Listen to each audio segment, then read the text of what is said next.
Hey everybody, just having a look at my crayfish here. I've been standing here in the room for a few minutes watching it, and I'm not really sure what it's doing. It almost looks like it's got one of its legs trapped between the piece of wood and the rock. It looks like it's struggling to get free. I don't really know what I'm seeing here, and of course as soon as I start talking it's probably going to do exactly what it's doing now, is just get up and walk away, but maybe not.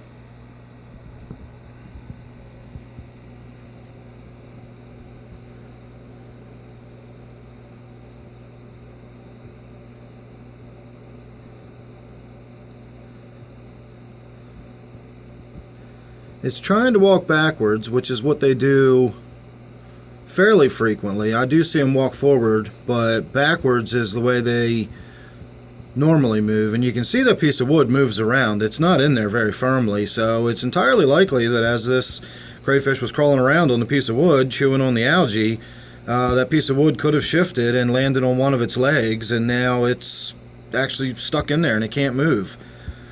Although it looks like it's free now as it walks forward. I guess maybe that was the trick. It needed to move forward instead of backing up.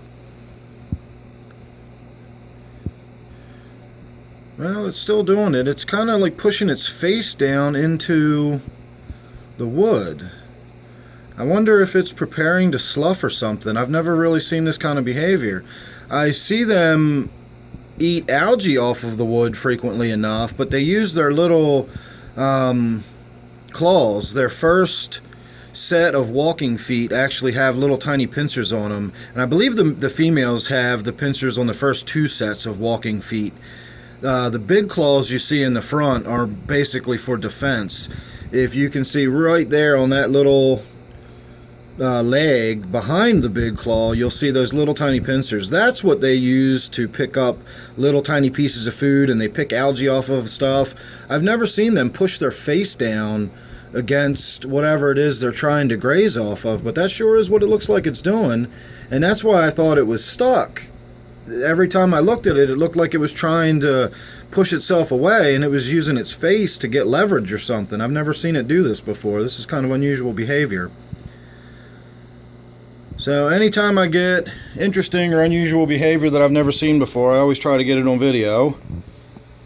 And that was definitely something I'd not seen before. I was prepared to actually stick my arm in there and move the log so that the crayfish could get its claw free, but apparently that is not what the issue is at all, and it really is just doing this sort of chewing directly off of the piece of wood by pushing its mouth parts right down to the wood.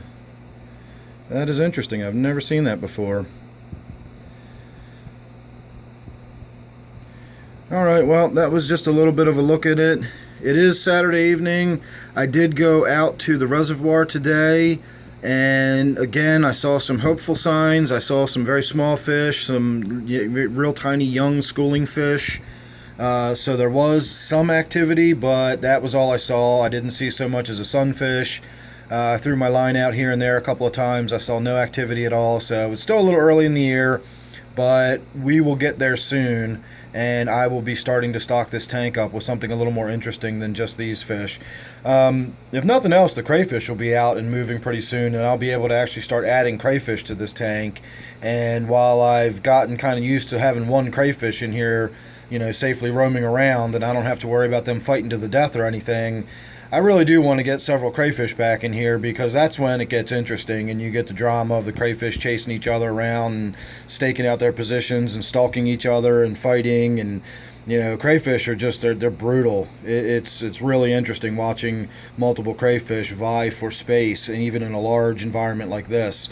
So as the weather warms up, we'll get out, we'll get some more crayfish, and we'll get a nice little community of fish native to this area going here in this tank. So thanks for watching this one. Hope you enjoyed it. Subscribe if you're not already. You never want to miss these little oddball updates, interesting things I catch when I get them. This is my 125 gallon native tank. Again, thanks for watching. I hope you enjoyed it. I'll see you real soon in the next one.